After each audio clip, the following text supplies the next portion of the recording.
24 घंटे के अंदर हमारे देश में 2 ओमिक्रॉन वेरिएंट के केस हमारे इस नेटवर्क के द्वारा डिटेक्ट किए गए हैं कर्नाटक में।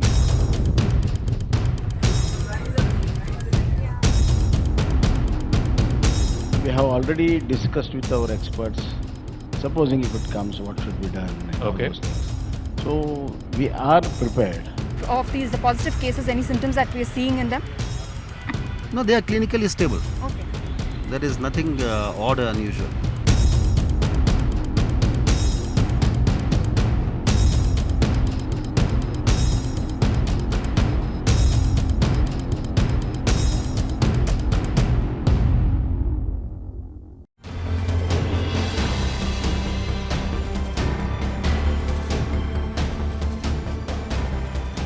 Hello everyone, you're watching News Epicenter with me, Maria Shakil. After days of global alarm, the Omicron variant has now reached India, with 2 cases now being detected in Karnataka. Both patients are male. One is a 66-year-old South African national and the other is a 46-year-old health worker from Bengaluru. Their primary and secondary contacts have been traced. 3 people among the primary contacts of the 66-year-old have tested positive for the Delta variant, while 2 persons among secondary contacts of the other patients have tested positive for Delta as well. The 66-year-old man arrived in India on November 20th. He was isolated in a private hotel. 24 primary and 240 secondary contacts have been traced. He returned to Dubai on the 27th of November. The 45-year-old man was tested on November 22nd and put in home isolation. He is being treated in a hospital in Bengaluru and reports suggest he has no travel history at all. The authorities also say both were double vaccinated, in fact fully vaccinated. Now Karnataka Chief Minister has said that the situation is being monitored and all international passengers will be thoroughly vetted. Maharashtra has further tweaked its travel norms, now mandating 7 days of institutional and 7 days of home quarantine for all air passengers coming from high-risk countries. Meanwhile, the Health Ministry has said that Prime Minister Modi has been briefed about the situation and has urged people to get vaccinated. The centre says complete vaccination and standard COVID protocols are our best defence against this variant as it continues to spread across Europe. Vaccine makers are tweaking their jabs to tackle this new threat, while travel relocks are now being implemented across the globe. The Omicron challenge is now at our doorsteps, and our defences and protocols face another test. Are we ready? Are we ready to contain the variant and prevent another wave? Moreover, as this variant is far more transmissible, is it time to pull the trigger on boosters? Joining me on the show, Dr. Anupam Sibal. He is the Group Medical Director, Apollo Hospitals. Dr. Sunila Garg is member Lancet Commission and member of COVID-19 Task Force here in India. Dr. Chandrakant Leharia is an epidemiologist and author of Till We Win, India's Fight Against the COVID-19. Dr. Shashank Joshi will be also joining me in just a bit. He is the member of Maharashtra COVID Task Force. Dr. Sibal, beginning with you, we are reading conflicting reports. Some say hospitalization has increased in South Africa and other African countries. I'm reading this report, which is quoting, in fact, Dr. Angelina Coetzee. She is the chair of South African Medical Association, and she has said that this reaction was medically seen, not justified. And this is, of course, in response that how European nations have gone for travel restrictions. And she has called that entire reaction as more of a hype. So what really is the truth? Good evening, Maria. Pleasure to be on your show. Well, I think the article written by her is very important. Firstly, what she says is that everyone that she has seen has mild symptoms. No one required hospitalization and no one died. So these 3 points that she makes are very, very important. Sure, it seems to be more transmissible. Well, if that be the case, the number of individuals who will get infected will definitely be more than with a conventional SARS-CoV-2 virus.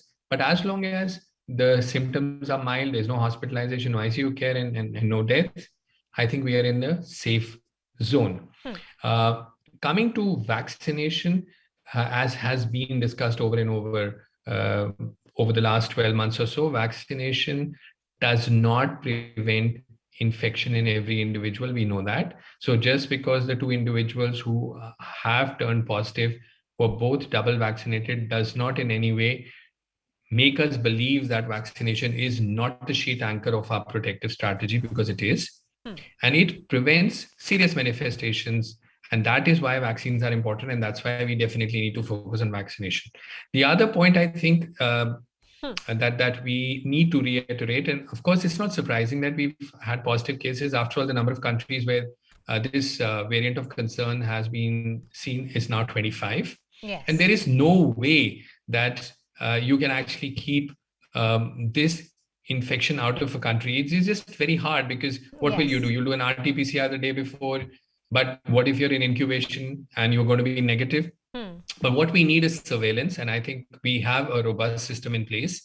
We need to track, and should the person turn out to be positive, we need to treat. And one very important point here is, again, that the fact is that INSACOG is now very well established with 28 centers where we are able to test. So the lead time in testing is very low, which is great, because it means that we can track and trace very quickly.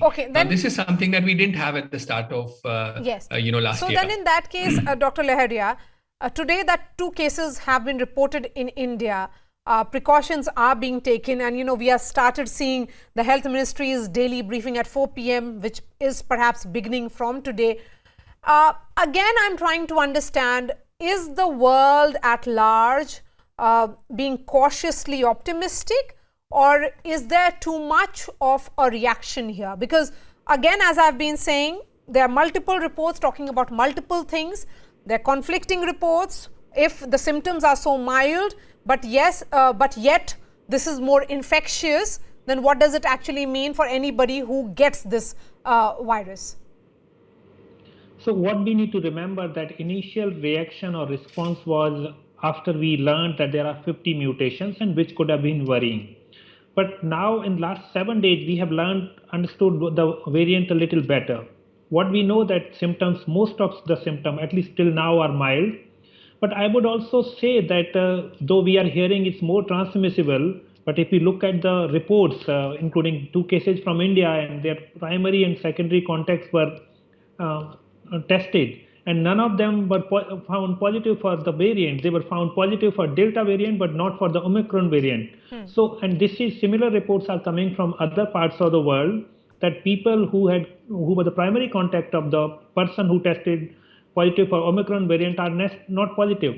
If we recall a few months ago, for the Delta variant, situation was very different. Anybody who came in contact with the person affected with Delta variant was positive. So in the end, it might also turn out that this is less transmissible even than Delta. And all of those pegs put together, it could be very much possible that it is another variant with similar characteristic, or even no different characteristic than Delta. So some of the reactions which are happening in the beginning were right, because something which is unknown definitely results in the mandate that we should be prepared. But I think with some understanding till now, we should not be worried, we should not be concerned. What is required, that all known COVID appropriate behavior are followed. What is required, that people receive their vaccine, and it would be fine. But the final point is that I personally think that the Omicron variant, with the current knowledge, does not appear any different from the existing variants, especially Delta. Then in that case, Dr. Joshi, what are the known and what is the unknown here as far as this variant is concerned? So let me be very clear. It is too premature to comment on the clinical outcomes. 1, 2 cases, few cases, one country is not sufficient in pandemic times to make any conclusion. So what are the knowns? What is known is that this is the first strain.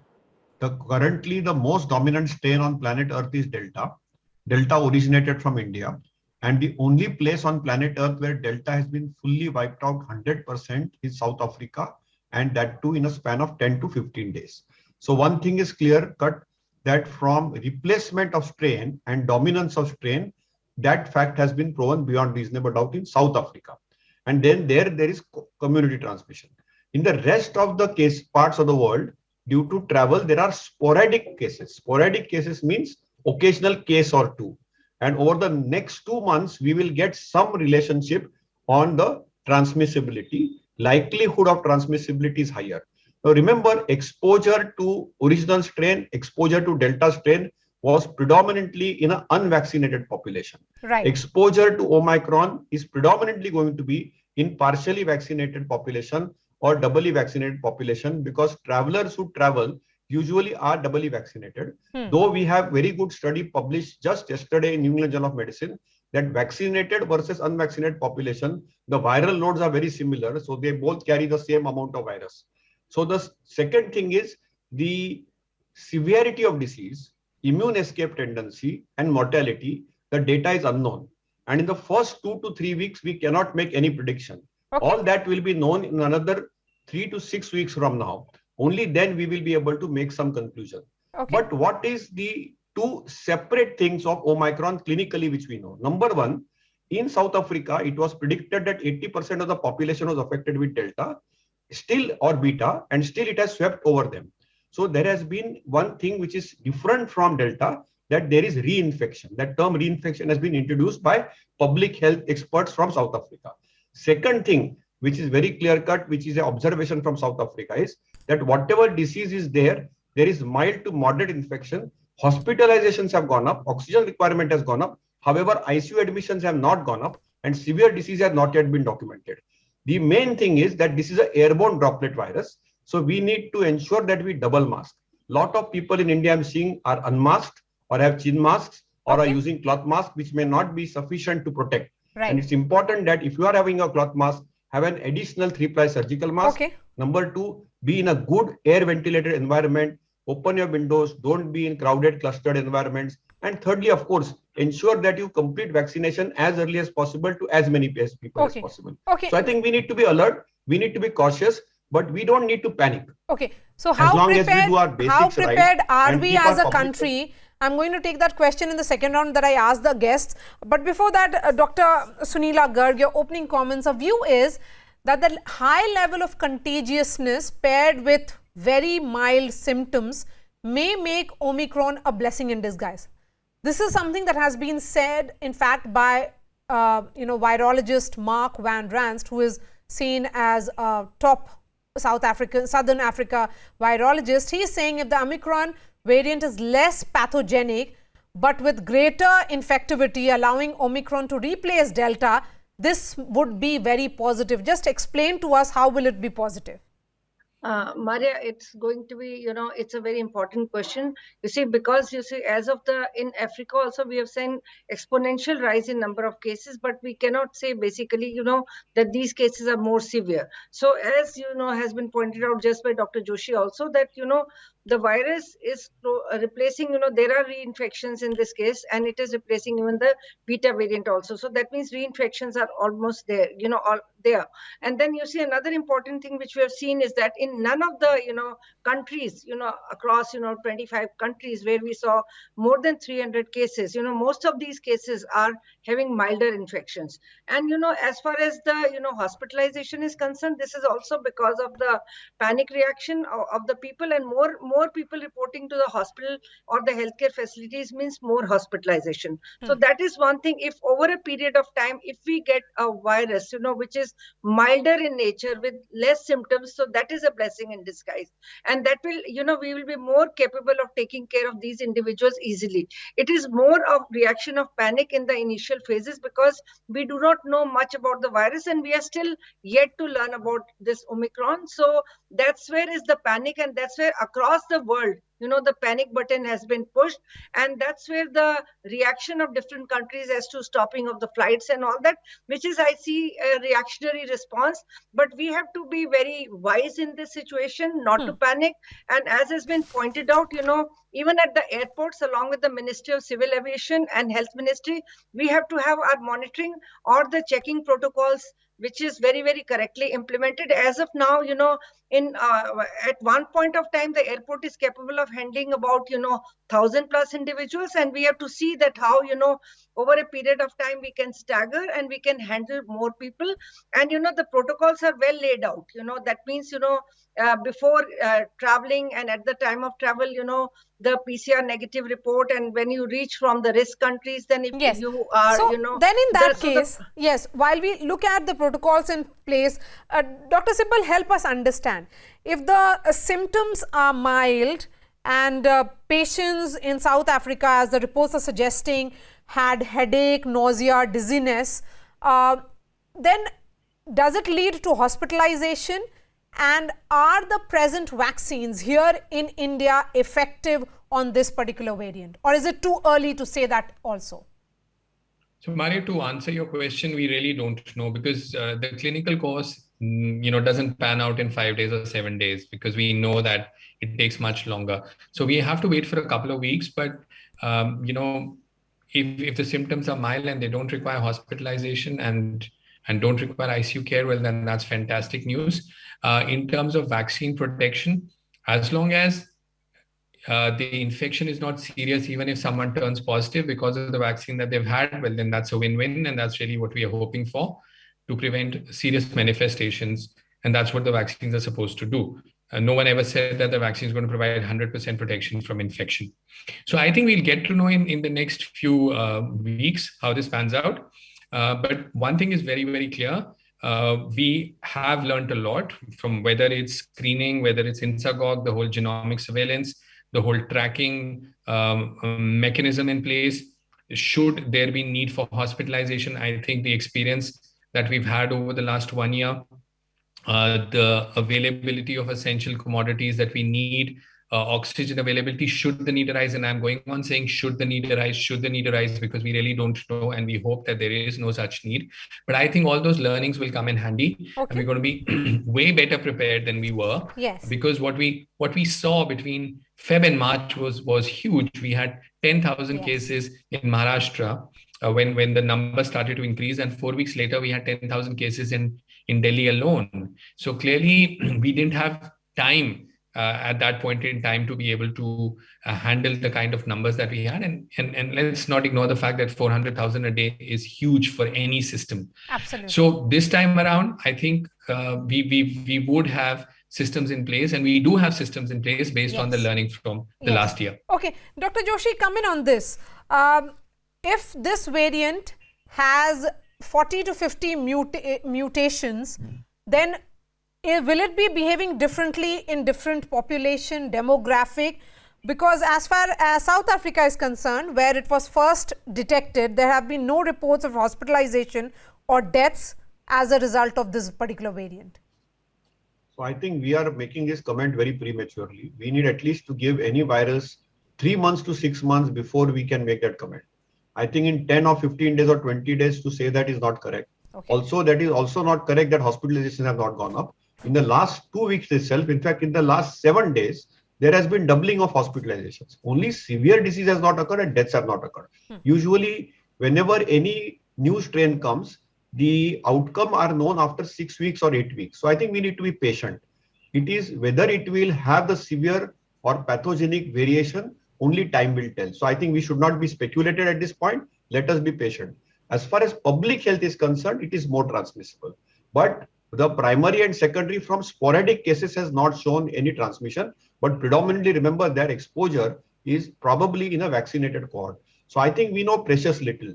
But the number of mutations are far too many. If you look from an evolutionary pathway, normally when a hypermutation occurs, usually the virulence goes down. That is the evolutionary pathway of any virus. So let us hope and pray that this looks to be a less sinister variant than the Delta variant. Currently, the most variant which is predominant across the world is still Delta. Okay. But the Delta dominance, if it is wiped off by this Omicron, and this turns out to be a lesser virulent virus, it could be a blessing in disguise. Okay. Then in that case, Dr. Garg, Sunila Garg, why are vaccine makers reimagining and preparing themselves for this variant?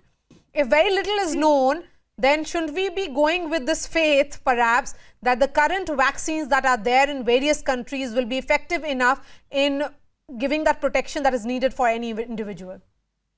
You see, as the things are evolving, as Dr. Joshi has also pointed out, with regard to mutations and all. So definitely, it's the time, to have a relook at the vaccines also. But as of now, what our original vaccines are, because vaccine is now against the original strain, which was there in Wuhan.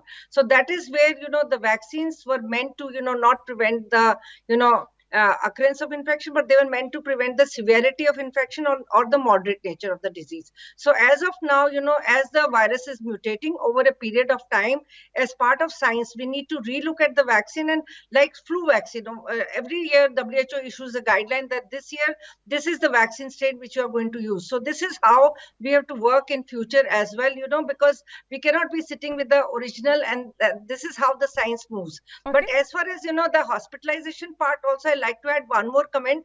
As of now, our protocols are also very stringent. Any RT-PCR positive case, our instructions are that we are going to watch that case very, very carefully and send the samples for genomic sequencing. And if that comes out to be positive at that point of time, it is left to the discretion of the treating physician as to when he or she is going to discharge that individual, whether on the negativity point. So that discretion is left to the physician. So our protocols as of now are stringent, and this is how we are moving across the country and across the globe as well, because very little is known, as has been pointed out by different experts also. Yes, while we say very little is known, Dr. Leharia, in that case, 150 crore doses having been given in India, around that number, if I correct me if I am wrong, how prepared are we as a country? You have to unmute yourself. Yeah, we need to remember that we have 20 months of experience behind us, and we have a better understanding of how to respond to such kind of viruses. So two things. One, public health and preventive measures continue to be the same: face mask, physical distancing, staying in the ventilated environment. That's what people need to follow. Similarly, there are vaccines which are available, and in India, 82% of population has received at least one shot, and around 45% both shots, adult population. So this is really assuring, alongside the fact that around 70% of India's population had antibody. So India, in a sense, or this Omicron variant in any setting is likely to behave very differently. For India, it's very unlikely to be a major challenge. But how it will be unfolding will be dependent upon the interventions of government, especially in case of a port of entry, airport, testing, genomic sequencing, increasing testing across the world, across the states, but also the role of the citizen and people. If people start adhering to COVID appropriate behavior, especially in the setting where transmission is going on, then no matter whether it's a Delta variant or a new variant, it would not affect that much. Okay. However, we should, our intervention should be dependent upon our evolving understanding of the virus. If it's more transmissible, even then the COVID appropriate behaviors work. Okay. Immune escape is unlikely to be affecting the population which has developed high vaccination rate and antibodies in the past. Okay, I have exactly 1 minute for Dr. Anupam Sibal for the final words. Dr. Sibal, what about the children? They are the most vulnerable. The vaccine for children is yet to come in India. Well, how does this variant behave in children is absolutely an unknown entity. So all we can say at this point in time is, to protect children, it's COVID avoidance behavior. Older kids can mask up, hand washing, distancing. So these are things that we have to recommend for children. The decision in terms of when to vaccinate children, of course, is awaited. As you know, we have 2 vaccines that are licensed, so we await guidelines on when that would happen. So the advice or suggestion to parents is, please protect your children by avoiding contact, which is not necessary. Please make sure that they're masked. Please make sure that there is social distancing, and please make sure that they wash hands. And children older than 3 or 4 can be made to do this. In fact, many of them are already doing that. We just need to reinforce that. All right. Thank you so much for joining us, Dr. Anupam Sibal, Dr. Joshi, Dr. Sunila Garg and Dr. Leharia. Of course, this is coming on a day that 2 cases have been detected of Omicron virus. Both of them are being reported from Karnataka. What about other states? We are yet to get details of that. But for the moment, the authorities are saying that all the secondary and the primary contacts of these 2 individuals have been tracked and they have been put in quarantine. A story that has a lot of interest and concern. We'll continue to track very closely. Thanks so much for watching, and I'll be seeing you tomorrow.